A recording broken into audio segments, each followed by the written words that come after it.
Hey, welcome back to the Bullpen Sessions podcast. My name is Andy NEARY, and this is episode 314. Today, I am joined by Rod Powell Sr.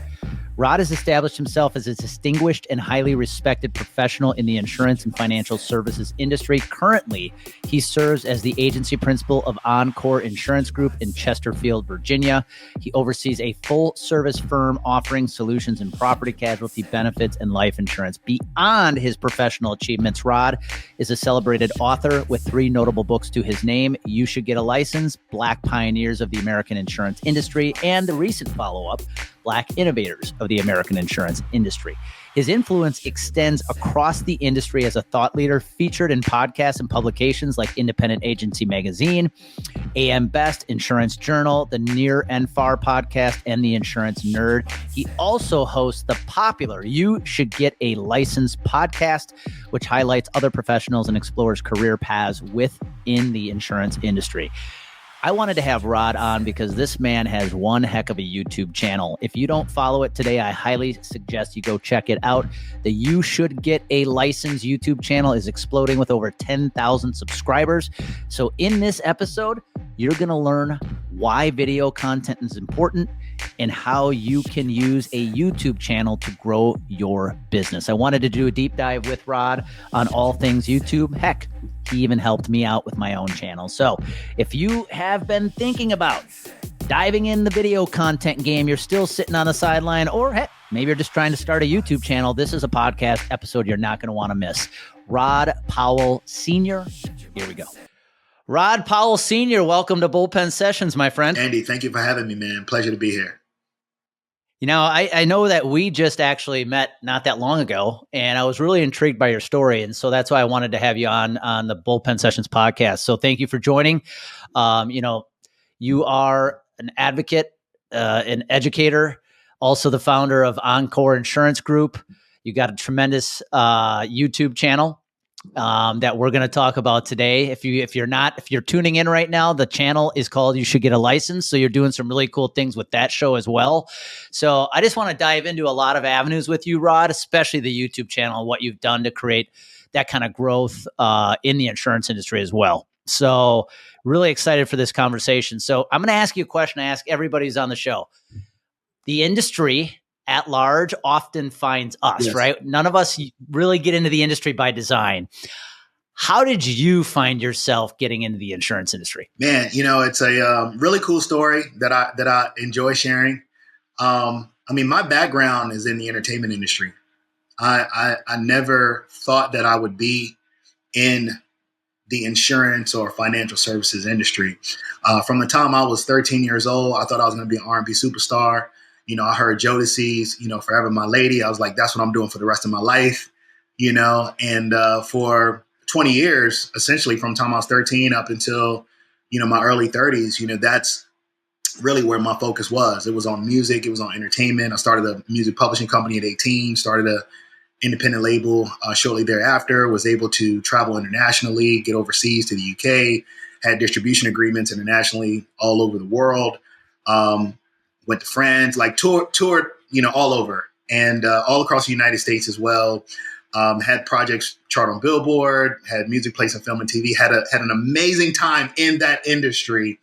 And then when I was in my early 30s, I found myself at a place where I said, man, I'm really traveling a lot. My youngest son had just been born. And I really wish that there was an opportunity for me to create some stability in my life and kind of just be home more. And through that journey in the entertainment industry, what most people don't understand is that you have to be very fluid. So sometimes it's hot, sometimes it's cold. I would kind of do things here and there, odd jobs or start businesses or have other entrepreneurial endeavors. I've always been an entrepreneur. But in 2012, I had just released a project called Ready to Live. It was the last full commercial project that I had released. And it charted on Billboard. I was touring for that record. And I just came to a realization. I was like, man, there's a lot that's happening with this album. But what's not happening is that, I'm not making enough money, doing this. I'm having some great experiences, but not enough money, and for the time that I'm taking away from my family, I need to find something different and pivot. And that being said, I always tell other artists who are in the same position that I was in, especially if they've kind of navigated their own career. As an independent artist, just so you know, it's like you're calling the record stores, to get them to carry your record. You're calling radio stations to get them to play. You're visiting the colleges. You're setting up media days. You're spending money on record promotions. Like, this is not an easy task to do. So when people see performers out there, it's not easy. And I feel like anyone who's had even the most moderate degree of success in that space, they transfer that into other areas of business. They're going to be an executive at a Fortune 500 company. I mean, just hands down. So taking those experiences, I said, how can I find something that is going to give me stability, but also going to give me more growth opportunity and time, to be with my family. Put together, my resume based on what I had done, and ended up getting calls from a bunch of insurance companies. One of those companies, just to, kind of put a bow on the story of how I got into the industry, one of those companies called me. They were a worksite marketing company. They dealt in the employee benefit space, cancer, accident, short-term disability, life insurance, working with businesses during business hours, helping them to attract and retain employees, protect their bottom line, protect the employees as well. And it was a conversation that resonated with me. I met with that state manager, had no clue what a cancer policy was, didn't know anything about it. But he started to talk to me about time. He started to talk to me about the time, and he said, if you put time into this, that first 12 months is going to be the hardest, but you're going to look up after 12 months. It's going to be one of the best, if not the best professional decision you ever made. He said, but I'm not going to sugarcoat it for you. You're going to have to work. You're going to have to put your head down. You're going to have to stay focused throughout that time frame.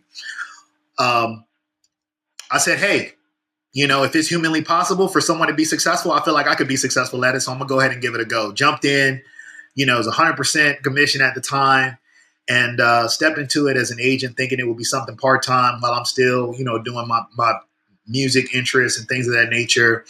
And within 6 months, I was like, hey, I think this is going to be it. I think this is where I'm gonna plant my flag in the space I'm gonna be in.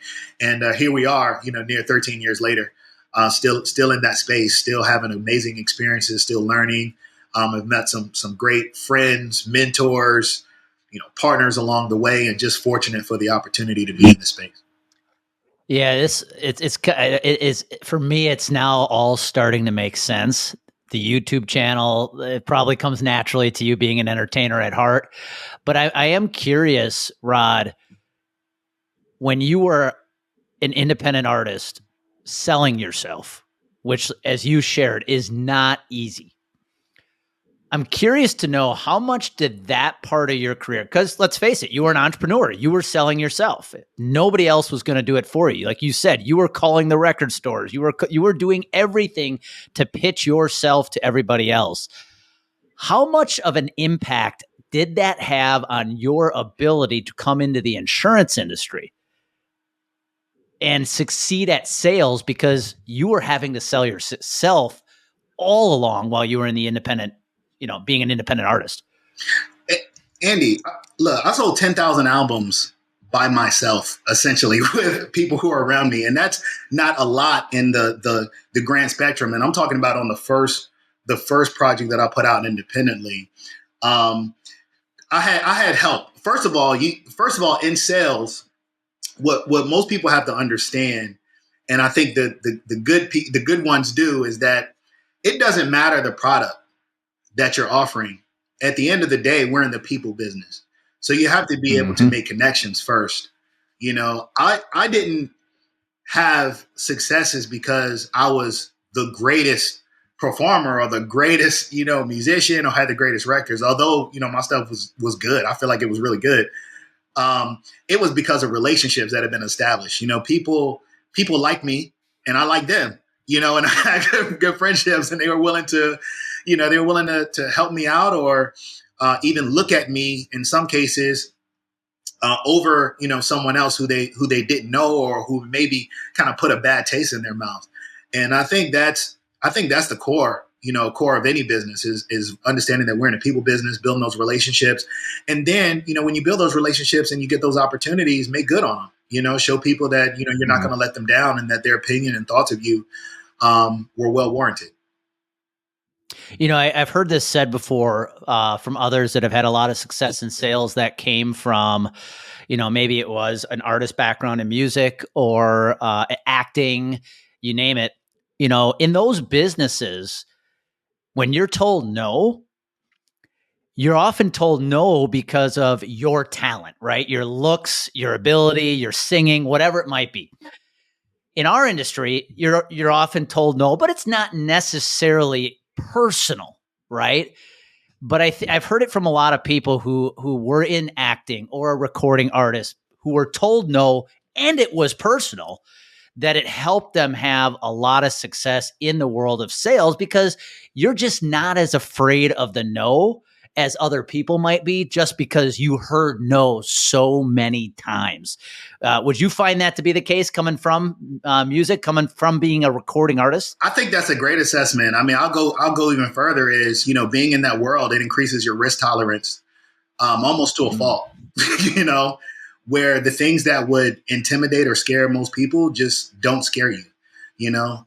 I've been traveling, from city to city, not even knowing where I was going to sleep that night, so, to go out and call a business, that's nothing, it doesn't even resonate in a category of fear with me. Like it's not comparable. So what I found when I got into this industry is that, a lot of the things that were prohibiting people from going out and making it happen, I just didn't experience. Not to say that I didn't have my own challenges, things that I had to overcome. That just wasn't one of them. And I think that's at the end of the day, that's really what it's all about. You gotta grind and hustle regardless of what you're doing. And fear, false evidence appearing real, however you want to interpret it, is not something that we really can allow to occupy our space if we truly, believe in ourselves and believe in what we want to do. But I do want to touch on that. That's it right there. I want to touch on something with that talent comment, that talent piece. And the thing about talent is this, right? Just because you're talented doesn't mean you're a good fit for the gig. You know what I mean? If I'm doing drill rap, I'm probably not going to be at the classical music venue. You know what I mean? If I'm just because I'm talented in this space doesn't mean I'm a good fit for this space. I think that is also transferable in this industry. Just because I might be technically proficient in a certain area, or I may be able to, converse or in a way that is a form of communication that's going to resonate with one person or not, doesn't mean that it's going to resonate with everybody. And I think that lends to why there's so much opportunity in this space too, because everyone has specific needs and everything is so customized around what we do on a day-to-day basis. So yeah, talent, you can have a ton of talent, but you got to have that work, and you also have to know where you fit. Know your audience, right? Yeah. What they say, know your audience. Well, and I think you bring up a really good point. Talent alone doesn't win business in this industry.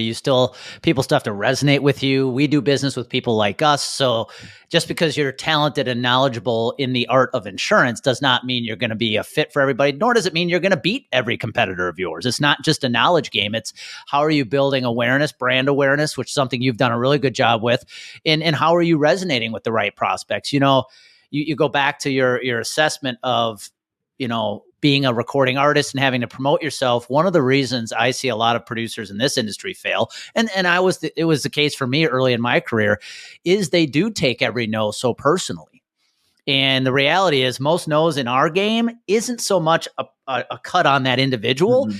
You just may not be the right fit, or your team or your agency may not be the right fit. It really has nothing to do with you, but somebody like you coming from a background where, let's face it, most of the no's were personal. I heard an actor talk about this. He's like, man, I used to get told no literally because I didn't look good enough. My face wasn't pretty enough. Like, you talk about taking something personally. And so in this industry, I think somebody like you coming in, those no's probably roll off your back so much easier than a lot of producers. Again, that was something I struggled with horribly when I got into the insurance industry. You know, another thing I wanted to bring up, because you're also the founder of the Encore Insurance Group, so you went out and started your own agency. I see a lot of producers in this industry get in it, go to work for somebody, have some success, then they get to a point, probably because they don't want to share commission anymore. They go, I'm going to go start my own agency. But then they realize, wait a second, when you own your own agency, you better be dang good at sales, because there's no one who's going to promote your business unless it's you. That's true. And when you made that, when you started your own firm, Rod, what was that experience like when you realized, hey, I know you're an entrepreneur by trade. What was it like going out and starting your own practice where you have to be the face of the company and you have to be promoting and telling everybody, otherwise it's not going to grow? One of the first things I learned is that there's a big difference between being an independent contractor and being a business owner, because, the first half of my career, although, I was affiliated, with a larger organization, I'm still an independent contractor. I'm still running my own thing. My business is being paid under my LLC. I'm still operating as an independent business owner, even in growing the territory. Hey, I got a team. I have a team. We're responsible for, these counties throughout Virginia, then eventually all of DC, Maryland, Virginia, and Delaware. You have this large territory that you're responsible for. You're still not running that entity on your own. So coming into the ownership category, I'm still learning. Every day. It's only been, 2.5 years in that space. I think for me, it was just a matter of saying, hey, look, if I want to create a certain kind of culture, or I want to see a certain mark that's left in this space, how can I make that mark? How can I fill some of the gaps that I'm seeing? How can I create a situation where not only can people come and work, for us and find their own paths? Because I'm one where I don't think everybody fits in the same box. I think you have to find your strengths. Just like me, my strength may be communication. It may be, relating to people. Someone else's strengths may be the technical proficiency. And it may be in a various market segment. They had experience in transportation, so they're going to focus on that.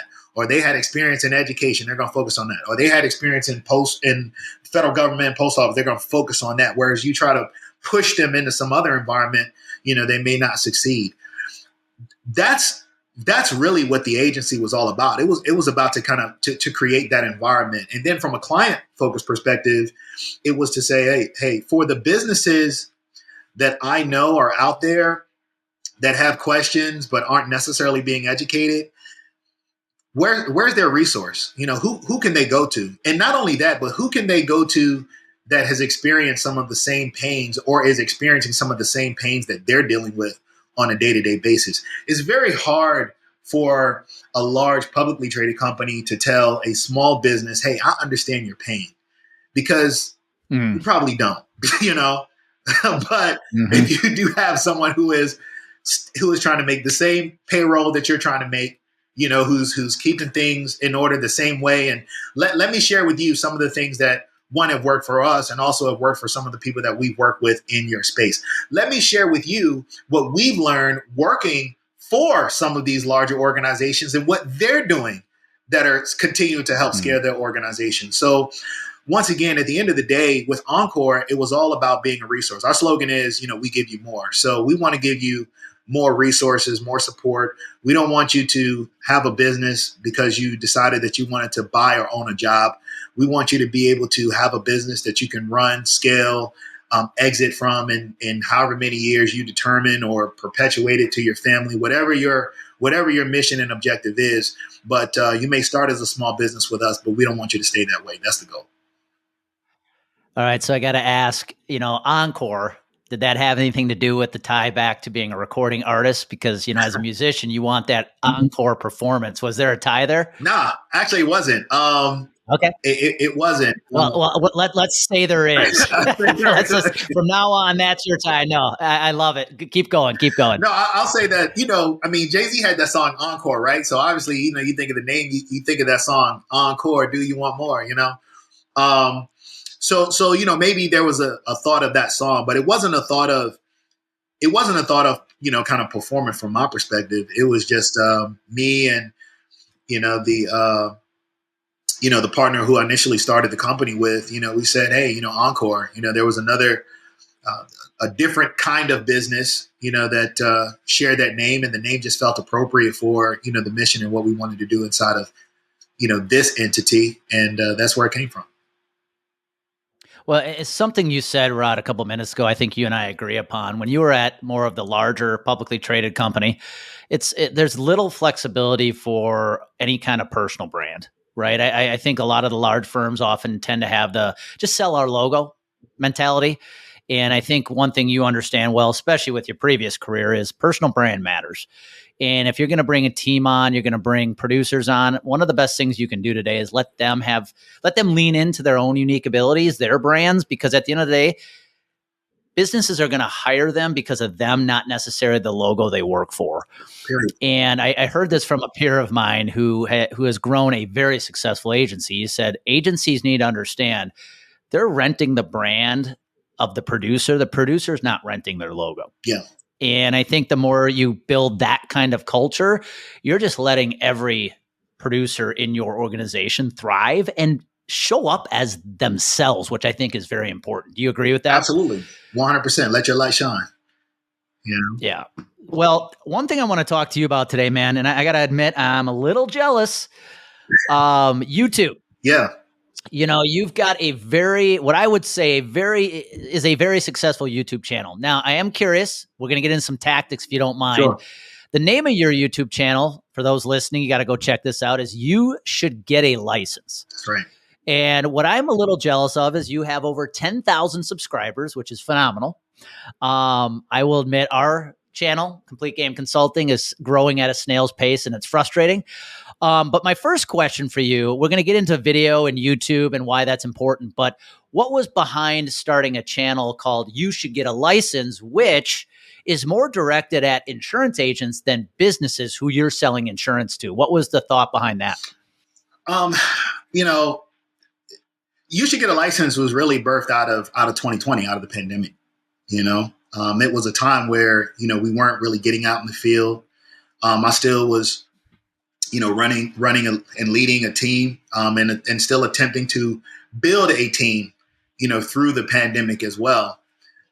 What I found during that time frame, since we couldn't use some of our standard mechanisms, is I said, what if I just started talking about the experiences that I've had, or just kind of the differences that this industry has created for me just online, and that's really, how it started. So if you go back to the early videos on the You Should Get a License page, there's no interviews. It's, videos talking about 5 books every new agent should read. It's videos saying 5 famous people you never knew were in insurance, like Tom Clancy, I was like, who would know that, right? It was videos like the lifeline of an insurance professional, or even what became, my first book, Black Pioneers of the American Insurance Industry. Those kinds of videos, that type of evergreen content, that really was the foundation of the page. And frankly, Andy, it was so that I could attract people who would be interested in being recruited to the industry to work with me in the company that I was working with at the time, right? Because I heard Grant Cardone say, "Best known beats best." So with that one phrase, "best known beats best," I was like, "Yo, you got to get known. That's the key. You got to get known." One thing that I learned from the entertainment industry is it's so much easier to walk into a room and have that automatic edification and inference when people already know who you are, as opposed to you reaching in and building it. Like, you can't walk into like in the entertainment business, you're not just going to walk up to somebody and be like, "Hey, can you take my demo tape?" But if that person walks in and your music is playing and everybody's like, yeah, this is it. This is it. And then that person who you want to connect with is going to say, oh, who's that? Oh, this is somebody I need to know. So you need to become the person that people need to know. That is really what you should get a license initially, started from. Hey, how do we get people into this industry? The other piece just was the fact that, like I said, the industry had been good to me. How do I encourage, other individuals specifically, to resonate with some young folks or, some people that look like me, say, hey, look, I'm in this space. I've had, some success, still striving for more, but this is what I've accomplished thus far. And I feel like this is an avenue that's open for you too. So that's really where the platform came from. And from there, it was, hey, you know what? I've done this content. Why don't I start just having some conversations with people who I know in the industry that have been successful, already that I know and can verify and vet that have been successful, and conversations that are outside of recruiting rooms. Because I feel like when you go into a recruiting room in the insurance industry, everybody wants to tell you that their system, their way is the best. Their product is the best. And that you're going to come in, you're going to make $1 gazillion and everything is going to be all good. And that's just 100% not true. Are the opportunities there to do it? Yes, this is a very lucrative career path if you are able to position yourself the right way, move the right way, if you have the right skill set, the right discipline. I mean, even for you, Andy, coming from, sports background, if you're an athlete, you've had some time as a professional collegiate athlete, you can thrive in this industry just based on the foundation that's laid before. But if you don't have that foundation and you want to acquire those character development skills, we used to call them character building days. If you want to require those character building experiences, that professional development, and even that personal development, motivation, inspiration, this is a incredible environment to experience that. So that's what I wanted to bring across in the platform. I love everything you just said. They are the pillars for which Complete Game Consulting sits on. Best known beats the best. Yeah. And today it's a game of attention. And you're absolutely right. And something you said that we hear so often, and it's happened to us, when you become well known, it actually becomes a recruiting weapon. Because not only will you attract business, but you're going to attract people who want to work for you. Mm-hmm. Because you are well known and they get to see what it's like every day through your content to work with an individual like you. And that is what attracts them to want to partner or be part of your business. I absolutely love that. We hear that all the time from some of our clients who are using content to grow their business. They say, what we didn't expect is it's actually become a really good recruiting weapon because people are seeing our content so often. And so we get solicitations all the time to come work for us. I'm like, perfect. It makes the job of recruiting easier. Now, I want your thoughts, when you think of YouTube, Rod, right? Video. Obviously, it's a platform built on video. How have you found the power of video content to impact your business? I'll tell you something. And this is a little, it's not a secret for those that talk to me, but it's kind of a secret because I don't talk about it a lot, right? So we're going to talk about it on the Bullpen Sessions podcast right now. As it pertains to YouTube, here's the secret. When I started this channel during the pandemic, once again, I met a gentleman off of one of the gig platforms. So, you have gig platforms like Fiverr, Upwork. There's others that are out there, but those are the two that I'm most familiar with. And when I met this gentleman, his name is Ryan. He still works with me to this day, as a matter of fact. So we're going on 5 years of working together next year. Next April, it'll be 5 years that we've been working together. So when we met, I brought him on initially as someone who would set appointments for me. Okay. And this is why relationships are important too, even if you are using services like that. And when you're meeting with someone, trying to figure out where their strengths are, because there may be more to the picture than what you just see. Now, he was great at setting these appointments and getting some things going. Once again, we had to pivot and do a lot of virtual work during that time. But one of the skills that he ended up having that I didn't even know, but just we learned while talking was he knew video editing, he knew photography, he knew a bit of graphic design. Matter of fact, and the things that he didn't know, he had like a whole community of people around him that had all of these other ancillary skills as well. And when I decided to do this YouTube channel, as well as the social media sites, because with YouTube, it's not just about the YouTube. The social media pages also are directing people to the YouTube and vice versa. So our TikTok, our Instagram, which is YS Get a License, all of those things feed back to the YouTube channel. The YouTube channel on every single video is going to feed back to those social media outlets. So one, those things are continuing to feed each other.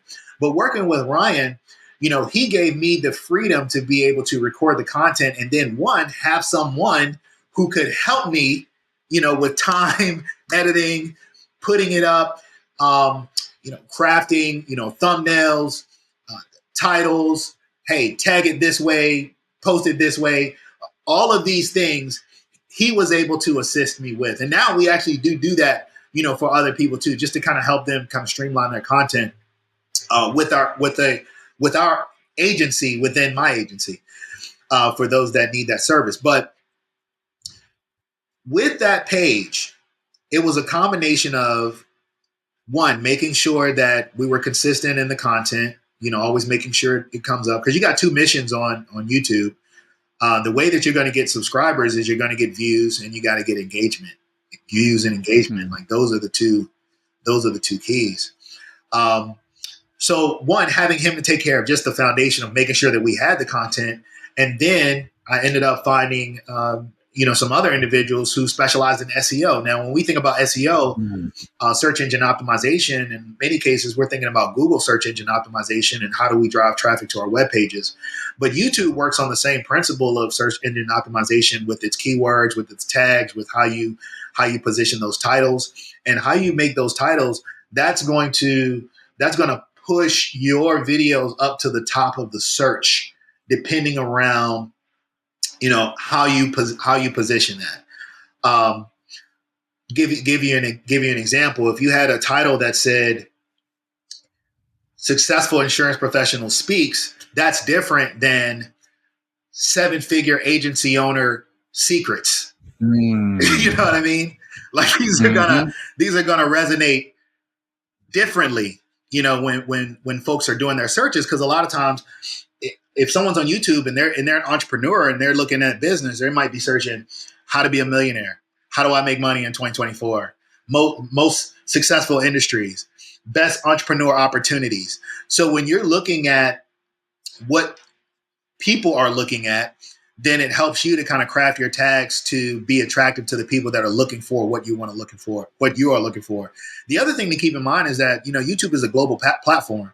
And although we want to market and we want to address to, the people who are right in our backyard, whether it be in our city, our region, our country, you're going to have viewership from all over the country. So take advantage of that, because what that does is, like in our case, we have, a large amount of viewers in the U.S., a large amount of subscribers in the U.S., but we have a ton that are all around the world. We got people following us in Afghanistan and India and the Philippines and Japan and various countries throughout the African continent, from Europe. I mean, we have people that are subscribing to the page that are all over the world, so even though that doesn't necessarily speak to your core audience that you're trying to get either to do business with you or to work with you, or even that you're necessarily sharing information with. And people like you for different reasons. They may like you because they like the way you dress. They may like, your background. They may just like the tone of your voice. It may have nothing to do with the actual content that you're sharing in some cases. In some cases it does. But you can utilize all of that awareness and still have it strengthen your position to your core audience, because all you're seeing when you're looking is, man, there's 10,000 subscribers who are looking at this page. You don't know that all of them aren't in Virginia. They're not all in Virginia, DC, Maryland, which is where our core business is. You just see, hey, there's 10,000 subscribers. That's globally. So for me, when I see the 10,000, I'm like, man, we're still so small. because I Yeah. know how much Well said. we can do. Yeah. Well, and I think what's important for everybody to hear, though, because some people might still be listening going, okay, but what's the purpose of YouTube? Number one, it is not just a channel for kids to throw their skateboard tricks on anymore. This is a way to grow your business. And the reason YouTube is so important, in my opinion, is one, I think video content is king. It's the best way for people to see you, know you, and learn from you, which is how you build trust. But when people look you up, when they Google you, which they will, guess what comes up first? YouTube is one of the first things that is going to pop up. It's what creates what we call searchability. The more searchable you are, the more credibility you're going to build with me before I ever meet you. Yeah. And if you're right, I'm going to ask you right now, I may be crossing a line. I need a little coaching from you. So we've got a channel. It's dedicated for insurance. It's targeted at insurance advisors. We're going to be changing the name to make it more clear.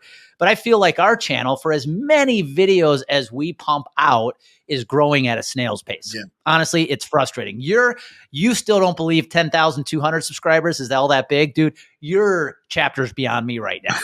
What advice would you give somebody like me who has started a channel, putting the content on there consistently, but doesn't feel like they're getting the growth that they want? Are there some tactical things I should be looking at? Yes, 100%. One, you have to, Dan Sullivan wrote a book, Who Not How. Mm-hmm. Great book. That's actually how I ended up, hiring my guy Ryan initially. Who Not How, because I'm like, yo, if I don't know how to do this, who can do it? If I don't have time to do it, who can do it? Mm-hmm. Find someone who is strong with YouTube SEO specifically. Find someone with YouTube SEO experience, because that person is going to be able to take your industry and they're going to be able to create tags, keywords, titles that are going to get your page to the top. They're also they're going to know forums that they can share your page in that will create more viewership as well. Because when you think about it, you have your YouTube page, but think about all the Facebook pages that also deal with insurance knowledge. Think of, the blogs that are out there that deal with, insurance knowledge and education. You have to sometimes you got to take that YouTube channel and make it a tool for outreach as well. My YouTube videos, they're always being posted on my LinkedIn profile too, whenever there's a new YouTube video. So it's always being posted on my LinkedIn. It's always being posted on the Instagram. They're always being posted on the TikTok. And this is just a repetitive cycle that's been going on now for, almost 4 years now. It's just going on and on continuously. And I know you guys have a lot of content, a lot of great content at that. Keywords, titles, YouTube SEO strategists. I think if you find someone who really understands YouTube SEO, and you can find folks, like I said, Fiverr, Upwork, any of the gig platforms, you can find people who understand YouTube SEO and they can help you to grow your channel. You don't want bots, but you don't want to limit yourself to the US either. Mm-hmm. So, you might have followers that, once again, is going to be global, because there's also a cost to it. And the thing is, when you're spending money and you're trying to kind of advertise or place your page in different places, if it's US focus, is going to be more expensive than, placing some ads in another part of the world, So you just have to figure out what your temperament is around what you want to spend. I mean, I was, in all transparency, up until the last couple months ago, I was spending about $1,000 a month, on that page, to mm-hmm. keep those things consistently rolling mm-hmm. that way. So it's not something that is going to be free, and $1,000 is not a lot, depending on who you are. I mean, I think it's a nice little lift, which is why I was like, hey. Well, but I think you're hitting upon something important. Growing an agency today, the people you find has changed, right? It's not the traditional jobs that you think of in the insurance agency anymore. People like a YouTube SEO, a video editor, an AI prompt engineer, people like that are very important pieces of a business today that probably weren't that necessary 10 years ago. And I think that's what you're hitting upon, is like, these are the things you should be investing in to grow your agency that we probably didn't think about just a few years ago. And this is why it's important. Now, a quick question on that.